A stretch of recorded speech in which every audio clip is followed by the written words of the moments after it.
De la soirée, ce sera la déclaration de Donald Trump. Elle est prévue à 20h, heure française. Nous la suivrons en direct sur France Info. Le président américain qui doit s'exprimer sur l'accord concernant le nucléaire iranien. Un accord qu'il critique vertement, et cela depuis son élection, l'un des pires pour lui, jamais signé par les États-Unis. Alors va-t-il être définitivement rejeté? Donald Trump pourrait dans la foulée annoncer le rétablissement des sanctions contre l'Iran. Le président américain s'est entretenu tout à l'heure à ce sujet avec Emmanuel Macron. Nous allons retrouver à Washington le correspondant de France Télévisions, Jacques Cardoz. Jacques, à quoi faut-il s'attendre ? Eh bien écoutez, toute la question, Louis, est de savoir si Donald Trump va vers une position dure ou bien s'il donne le coup de grâce ou bien s'il s'agit d'une mort lente de cet accord, parce que ici, vous l'aurez compris, plus personne ne donne beaucoup d'espoir concernant cet accord. Désormais, depuis cette conversation téléphonique il y a eu lieu il y a quelques minutes entre Donald Trump et Emmanuel Macron, on sait que c'en est terminé de cet accord, mais Donald Trump pourrait choisir une position médiane qui tiendrait compte de l'avis de ses partenaires européens, c'est-à-dire qu'on se dirige vers de nouvelles sanctions contre l'Iran, mais qui ne seraient pas en place immédiatement, ce qui signifie que durant un laps de temps, durant quelques mois au moins, Donald Trump laisserait la possibilité aux Européens et donc à la France de pouvoir renégocier cet accord, d'offrir une deuxième mouture pour tenter de parvenir à un accord qui pourrait satisfaire toutes les parties. Mais évidemment, vous vous en doutez,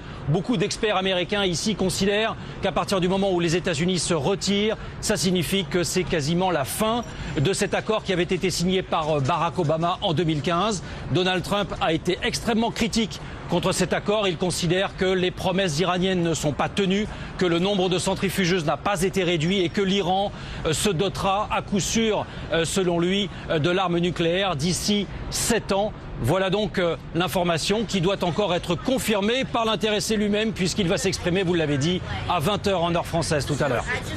Merci beaucoup Jacques Cardoz. Le suspense qui sera donc levé à 20h. Vous suivrez cette déclaration en direct sur France Info. Pour aller plus loin, je reçois, bonsoir Gérard Vespierre. Vous êtes chercheur associé à la Fondation d'études pour le Moyen-Orient. Jacques Cardoz vient de nous le dire depuis Washington. Apparemment, Donald Trump va annoncer la sortie de cet accord sur le nucléaire iranien. Votre scénario le plus probable, selon vous, c'est lequel ? Je crois qu'effectivement, l'idée de scénario déjà est bonne, puisqu'on est en train d'échafauder quelques hypothèses qui vont durer que quelques heures. Donc il y a une hypothèse sur le temps. Y aura-t-il des délais accordés ou proposés par les États-Unis pour renégocier un accord, et donc ça c'est le point essentiel, et quelle va être aussi la latitude donnée aux partenaires occidentaux.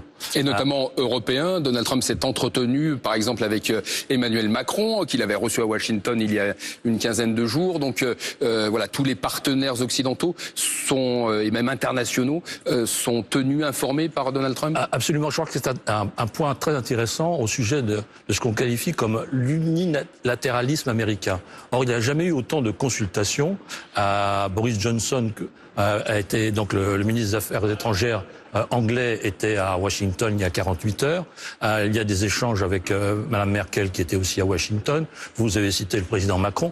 Donc, en même temps, c'est Donald Trump qui décide et qui annonce sa décision.